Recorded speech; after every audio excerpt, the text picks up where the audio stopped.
ఇప్పుడు మనం లెమన్ జ్యూస్ని ఎంత సింపుల్గా తయారు చేసుకోవచ్చో చూద్దాం.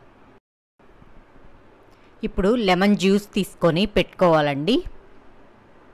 ఏ గ్లాస్తో జ్యూస్ పెట్టుకుంటామో అదే గ్లాస్తో పంచదార,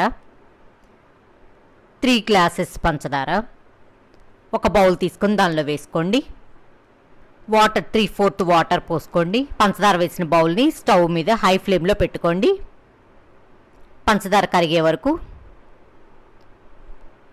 పంచదార కరిగింది కదా, ఇప్పుడు మీడియం ఫ్లేమ్లో పెట్టుకొని జిగట పాకం వచ్చే వరకు తిప్పుతుండాలండి.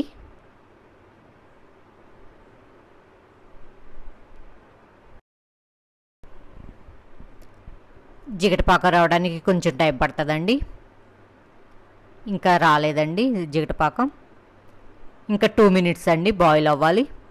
మిక్స్ చేసుకుంటూ ఉండండి. ఇప్పుడు చూద్దాం.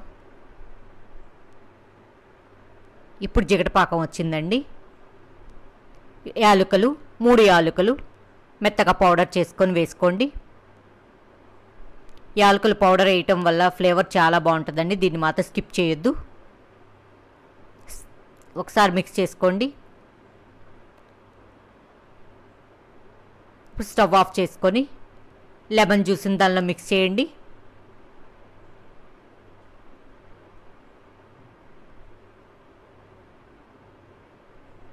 మళ్ళీ ఒకసారి దాన్ని మిక్స్ చేయండి.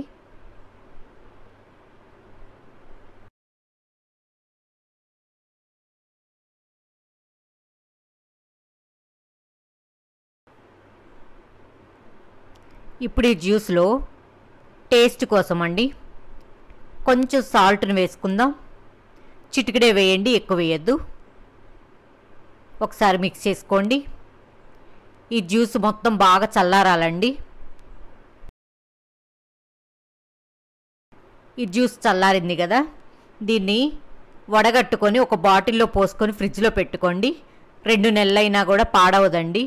మనం ఎప్పుడు కావాలంటే అప్పుడు మనం మిక్స్ చేసుకొని వాటర్లో డైరెక్ట్గా తాగేసేయచ్చు. ఈ జ్యూస్ని వాటర్లో ఎలా మిక్స్ చేసుకోవాలో చూపిస్తానండి. ఒక గ్లాసుని తీసుకొని స్ట్రెయినర్లో కొంచెం వడబోసుకోండి. ఎక్కువ పట్టవండి జ్యూసు. కొంచెం జ్యూస్ పోసుకొని దీనిలో వాటర్ మిక్స్ చేసుకోండి. మీకు ఎంత టేస్ట్గా కావాలో అట్లా చూసుకొని కూడా మిక్స్ చేసుకోవచ్చండి. స్పూన్తో బాగా కలపండి.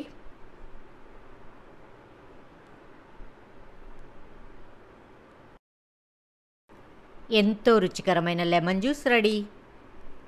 మీకు ఈ వీడియో కనుక నచ్చినట్లయితే లైక్ చేయండి, షేర్ చేయండి, సబ్స్క్రైబ్ చేయండి.